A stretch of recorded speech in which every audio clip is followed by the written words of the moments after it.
আসসালামু আলাইকুম। বাংলাদেশ শিশু একাডেমি বা মহিলা ও শিশু বিষয়ক মন্ত্রণালয়ে নতুন একটি নিয়োগ বিজ্ঞপ্তি প্রকাশ করা হয়েছে, যেখানে দেশের সকল জেলার নারী পুরুষ উভয় প্রার্থী যাদের বয়স 18 থেকে 32 বছরের মধ্যে এসএসসি এইচএসসি পাস তারা কিন্তু আপনারা এই সার্কুলারটিতে আবেদন করতে পারবেন।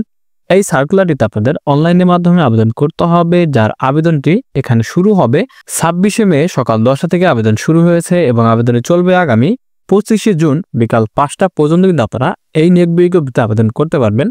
তো আমরা এখন সরাসরি দেখে নেব কোন কোন পদে কতজন লোক নিয়োগ করা হবে, আবেদন করতে শিক্ষাগত যোগ্যতা কি কি লাগবে, কিভাবে আপনারা আবেদন করবেন, আবেদন শুরু কবে শেষ কবে, আর আবেদন করতে ঠিক কত টাকা লাগবে এর মধ্যে জানিয়ে দিব। আর সবার কাছে ছোট্ট একটা রিকোয়েস্ট, আমাদের ভিডিওটি লাইক করে দেবেন এবং চ্যানেলে যারা নতুন দর্শক রয়েছেন তারা অবশ্যই আমাদের চ্যানেলটি সাবস্ক্রাইব করে দেবেন এবং যারা ফেসবুক পেজ থেকে দেখছেন তারা অবশ্যই আমাদের ফেসবুক পেজটি ফলো করে রাখবেন। তো বন্ধুরা, এটি কিন্তু নিয়োগ বিজ্ঞপ্তিটি, যে নিয়োগ বিজ্ঞপ্তিটি কিনা এখানে দেখতে পারবেন 25শে মে প্রকাশ করা হয়েছে। তো এখানে সর্বমোট 11টি ক্যাটাগরিতে লোক নিয়োগ করা হবে, যার মধ্যে একদম নিচে রয়েছে বুক বেয়ারার। একজন লোক নিবে বেতন 8,500 টাকা থেকে 20,570 টাকা পর্যন্ত। এখানে কিন্তু আপনারা এসএসসি পাশে আবেদন করতে পারবেন। আর আপনারা যারা এই নিয়োগ বিজ্ঞপ্তিতে আবেদন করবেন ভাবছেন, তারা কিন্তু চাইলে আমাদের মাধ্যমে আবেদন করতে পারবেন। আমাদের মাধ্যমে আবেদন করতে চাইলে ভিডিওটি দেওয়া আমাদের হোয়াটসঅ্যাপ নম্বরে যোগাযোগ করতে পারেন। তো পরবর্তীতে রয়েছে ইলেকট্রিশিয়ান। এটা কিন্তু স্থায়ী পদ, একজন লোক নিবে বেতন 9,300 টাকা থেকে 22,490 টাকা পর্যন্ত। আর এইখানে কিন্তু আবেদন করতে এইচএসসি পাস হতে হবে, পাশাপাশি বৈধ লাইসেন্স সহ ইলেকট্রিক কাজে 3 বছরের অভিজ্ঞতা থাকতে হবে। পরবর্তীতে ডাটা এন্ট্রি অপারেটর 5 জন লোক নিয়োগ করা হবে, এখানেও একই বেতন এবং এইখানে আবেদন করতে এইচএসসি পাস হতে হবে, পাশাপাশি কম্পিউটার চালানোর দক্ষতা সহ কম্পিউটার ব্যবহার সংক্রান্ত ওয়ার্ড প্রসেসিং, ডাটা এন্ট্রি ও টাইপিং এর নিম্নরূপ সর্বনিম্ন গতি থাকতে হবে। বাংলায় প্রতি মিনিটে 20 শব্দ ও ইংরেজিতে 20 শব্দ কিন্তু থাকতে হবে। পরবর্তীতে অফিস সহকারী কাম কম্পিউটার মুদ্রাক্ষরিক 8 জন লোক নিবে, এটাও কিন্তু স্থায়ী পদ। এখানে বেতন 9,300 টাকা থেকে 22,490 টাকা পর্যন্ত। এখানে কিন্তু এইচএসসি পাস হলে আবেদন করা যাবে, পাশাপাশি কম্পিউটার কম্পোজে প্রতি মিনিটে সর্বনিম্ন গতি ইংরেজিতে 20 শব্দ ও বাংলা 20 শব্দ থাকতে হবে। পরবর্তীতে প্রজেক্টর অপারেটর একজন লোক নিয়োগ করা হবে, বেতন 9,700 টাকা থেকে 23,490 টাকা পর্যন্ত। এখানেও আবেদন করতে এইচএসসি পাস হতে হবে, পাশাপাশি সার্টিফিকেট সহ প্রজেক্টর চালানোর কাজে কিন্তু 3 বছরের অভিজ্ঞতা এবং কম্পিউটার চালানোর দক্ষতা কিন্তু থাকতে হবে। পরবর্তীতে লাইব্রেরিয়ান কাম মিউজিশিয়ান কিপার, এখানে স্থায়ীভাবে নেওয়া হবে 8 জন এবং অস্থায়ীভাবে নেওয়া হবে 9 জন।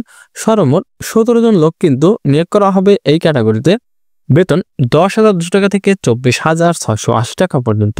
কোনো স্বীকৃত বিশ্ববিদ্যালয় হতে গ্রন্থাগার বিজ্ঞানে স্নাতক ডিগ্রি অথবা কোনো স্বীকৃত বোর্ড হতে উচ্চ মাধ্যমিক সার্টিফিকেট বা সমমানের সার্টিফিকেট সহ কোনো স্বীকৃত ইনস্টিটিউট হতে গ্রন্থাগার বিজ্ঞানে ডিপ্লোমা সম্পন্ন হতে হবে এবং কম্পিউটার চালানোর দক্ষতা কিন্তু থাকতে হবে। পরবর্তীতে উচ্চমান সহকারী একজন লোক নিয়োগ করা হবে, বেতন 10,200 টাকা থেকে 24,680 টাকা পর্যন্ত। এখানে আবেদন করতে কোনো স্বীকৃত বিশ্ববিদ্যালয় হতে স্নাতকের ডিগ্রি সম্পন্ন প্রার্থী হতে হবে। পরবর্তীতে লিপিকার কাম কম্পিউটার অপারেটর, এখানে একজন লোক নিবে, এখানে বেতন 11,000 টাকা থেকে 26,590 টাকা পর্যন্ত। আর এখানে আবেদন করতে শর্ট হ্যান্ডে প্রতি মিনিটে ইংরেজিতে 80 ও বাংলায় 30 শব্দ এবং টাইপিংয়ে প্রতি মিনিটে সর্বনিম্ন গতি ইংরেজি 30 এবং বাংলা 25 শব্দ থাকতে হবে। আর শিক্ষাগত যোগ্যতা কোনো স্বীকৃত বিশ্ববিদ্যালয় হতে স্নাতকের ডিগ্রি সম্পন্ন প্রার্থী হতে হবে।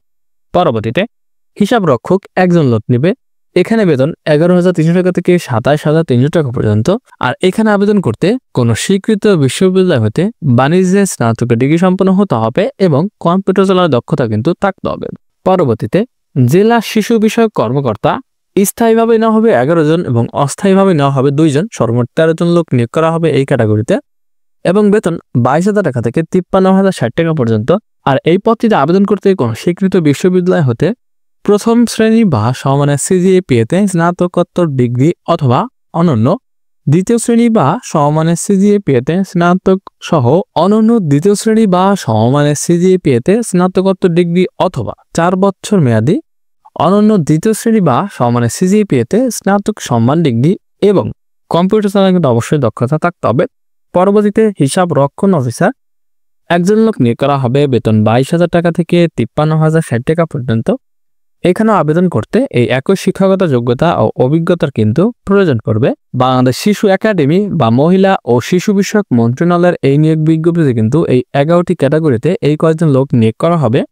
আর এই নিয়োগে আবেদন করার জন্য একজন প্রার্থীর বয়স 26শে মে 2025 সাল ধরে সর্বনিম্ন 18 এবং সর্বোচ্চ 32 বছরের মধ্যে কিন্তু থাকতে হবে। আর আমি কিন্তু প্রথমে বলে দিয়েছি এটা অনলাইনের মাধ্যমে আবেদন করতে হবে, যার আবেদন কিন্তু 26শে মে সকাল 10টা থেকে শুরু হয়েছে এবং আবেদনের চলবে আগামী 25শে জুন বিকাল 5টা পর্যন্ত আপনারা আবেদন করতে পারবেন। আর আবেদন করার সময় আপনাদের ছবি ও স্বাক্ষরের প্রয়োজন পড়বে, তো অবশ্যই আবেদন করার সময় আপনাদের ছবির সঙ্গে নিয়ে যাবেন। আর পরীক্ষার ফি বাবদ 2টি SMS এর মাধ্যমে 1 থেকে 2 নম্বর এই 2টি পদের জন্য 223 টাকা এবং 3 নম্বর পদের জন্য 168 টাকা এবং 4 থেকে 10 নম্বর এই কয়টি পদের জন্য 112 টাকা এবং 11 নম্বর পদের জন্য 56 টাকা আপনাদের জমা প্রদান করতে হবে। আর অবশ্যই কিন্তু আবেদন করার 72 ঘন্টার ভিতরে এই টাকাটি জমা প্রদান করে দিতে হয়। তো এখানে আপনারা নিজেরা কীভাবে আবেদন করবেন সে বিষয়টি কিন্তু দেওয়া রয়েছে। আর যারা আমাদের মাধ্যমে আবেদন করতে চান তারা কিন্তু ভিডিওতে দেওয়া আমাদের হোয়াটসঅ্যাপ নাম্বারে যোগাযোগ করতে পারেন। তো বন্ধুরা, এই নিয়োগে যখন আপনাদের মাঠে ডাকা হবে তখন কি কি কাগজপত্র সঙ্গে নিয়ে যেতে হবে সে সকল বিষয় কিন্তু এই সার্কুলারটিতে দেওয়া রয়েছে। তবে সার্কুলার লিঙ্কটি ভিডিও ডেসক্রিপশন বক্সে দিয়ে দিব, ওইখান থেকে আপনারা ভালো মতো সবকিছু দেখে নেবেন। তো এই ছিল বাংলাদেশ শিশু একাডেমি বা মহিলা ও শিশু বিষয়ক মন্ত্রণালয়ের এই নিয়োগ বিজ্ঞপ্তি নিয়ে বিস্তারিত একটা ভিডিও।